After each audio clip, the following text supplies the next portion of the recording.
नमस्कार, मैं आकृति और आप देख रहे हैं इंडिया पब्लिक खबर। साल 2025 ने राजनीति और कूटनीति दोनों ही छोर पर बड़े सरप्राइजेस दिए।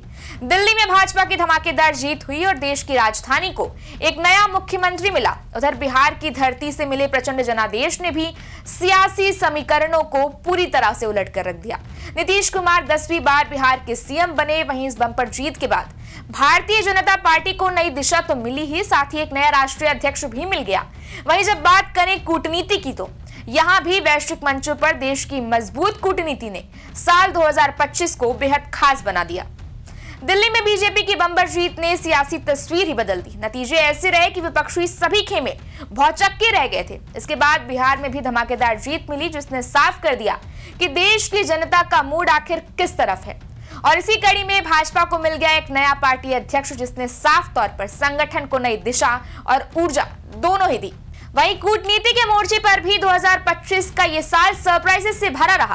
पीएम मोदी और भारत के सबसे खास दोस्त रूस के राष्ट्रपति व्लादिमीर पुतिन की जोड़ी और दोनों की मजबूत डिप्लोमेसी ने ग्लोबल मंचों पर दुनिया को संदेश दिया कि भारत अब सिर्फ सुनता नहीं बल्कि दुनिया की दिशा तय करता है, और शायद इसीलिए हम विश्व गुरु भी कहलाते हैं। उधर देश की राजनीति की बात करें तो दिल्ली की सियासत में इस बार कुछ ऐसा हुआ जिसकी शायद ही किसी ने कल्पना की होगी। साल 2025 में दिल्ली ने चौंकाया। विधानसभा चुनाव के नतीजे आए तो सामने थी बीजेपी की बम्पर जीत की तस्वीर। सीटों का आंकड़ा इतना बड़ा कि विपक्षियों में चारों तरफ सन्नाटा छा गया, हर कोई दंग रह गया। इस जीत से यह साफ था कि दिल्ली की जनता ने इस बार बदलाव के लिए वोट किया है। चलिए भाजपा के इस सियासी विजय को आंकड़ों से समझने की कोशिश करते हैं। बीजेपी को 48 सीटें मिली तो वहीं 45.8% वोट मिले। वहीं आम आदमी पार्टी को 22 सीटें मिली और 43.8% वोट मिले। सालों से दिल्ली की सत्ता की चाबी पर कब्जा किए बैठे आम आदमी पार्टी का किला महज कुछ ही पलों में धड़धड़ा कर ढह गया और दिल वाली दिल्ली की राजनीति ने करवट बदल ली। दिल्ली की जनता ने साफ तौर पर यह संदेश दिया कि दिल्ली में सालों से जो नहीं हुआ वो अब होगा। काम, नेतृत्व और भरोसे के साथ बदलाव होकर रहेगा।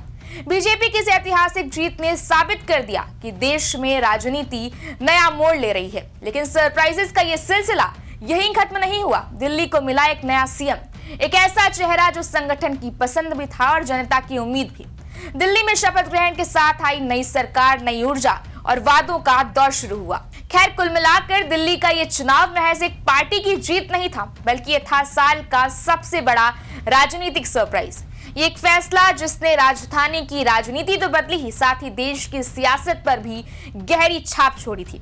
उधर बात करें बिहार की, तो जिस बिहार को सालों से जाति और समीकरणों की राजनीति से जोड़कर देखा जाता था, उसी बिहार ने इस बार परफॉर्मेंस, नेतृत्व और स्थिरता को वोट दिया।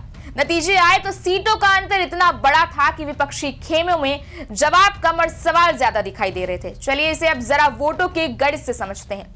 बीजेपी को 79 सीटें मिली और 30.4% वोट के साथ वो नंबर 1 पार्टी बनी।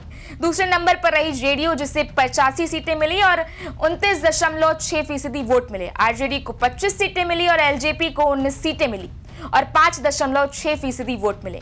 वहीं कांग्रेस 5वें नंबर पर रही, जिसे सिर्फ 6 सीटें मिली और 8.9% ही वोट मिल पाए।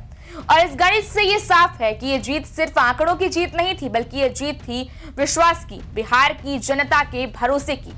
पटना से लेकर मोकामा तक, युवाओं से लेकर बुजुर्गों और महिलाओं तक एक भावना साफ झलक रही थी कि बिहार अब ऊपर उठना चाहता है, भ्रष्टाचार और करप्शन से आगे बढ़ना चाहता है। बिहार का ये फैसला बना साल का एक और बड़ा राजनीतिक सरप्राइज, एक ऐसा नतीजा जिसने सिर्फ राज्य की राजनीति ही नहीं बदली, बल्कि देश की राजनीति के लिए भी एक गहरा संकेत दिया। उधर इस साल 2025 में देश की सियासत में एक बड़ा बदलाव भी देखने को मिला है। बीजेपी ने नितिन नबीन को अपना नया कार्यकारी अध्यक्ष नियुक्त किया और भाजपा का यह फैसला देश के राजनीतिक गलियारों में गहरी चर्चा का विषय बना हुआ है। बात करें नितिन नबीन की, तो वो 5 बार जीतकर आए विधायक हैं और बिहार सरकार में मंत्री थे, जो पार्टी के इतिहास में इतनी कम उम्र में ये पद संभालने वाला चेहरा बने। कुल मिलाकर नितिन नबीन को नियुक्त करने का यह फैसला सिर्फ जिम्मेदारी नहीं है, बल्कि पार्टी रणनीति में, भविष्य की राजनीति में बदलाव की सोच भी है।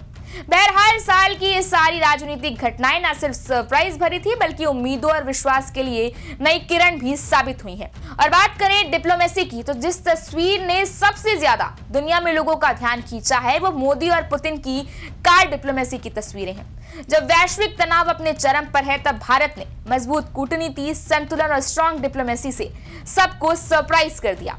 पीएम मोदी और पुतिन की मुलाकात महज फॉर्मेलिटी नहीं थी, ये दुनिया को साफ संदेश था कि भारत किसी एक खेमे में बंद होकर नहीं बैठा है, वो हमेशा अपने राष्ट्रीय हितों को साथ मजबूती से लेकर चलता है। और यही वजह है कि भारत आज न सिर्फ सुना जाता है बल्कि माना भी जाता है। मोदी और पुतिन की मुलाकात ने यह साबित कर दिया कि भारत युद्ध नहीं बल्कि शांति और संतुलन का पक्षधर है। इस दोस्ती में भरोसा भी है, सम्मान भी है और भविष्य की रणनीति भी है। कुल मिलाकर साल 2025 की ये सारी घटनाएं देश की राजनीति और कूटनीति दोनों ही मोर्चे पर एक बड़ा सरप्राइज थी। दिल्ली हो या बिहार या मोदी पुतिन की ऐतिहासिक मुलाकात, हर मोड़ पर एक नया सरप्राइज जिसने चौंकाया भी पर भरोसा भी दिलाया। इस बारे में आपकी क्या राय, आप हमें कमेंट सेक्शन में जरूर बताएं और बने रहें इंडिया पब्लिक खबर के साथ 2025 के ऐसे ही और सरप्राइजेस को जानने के लिए।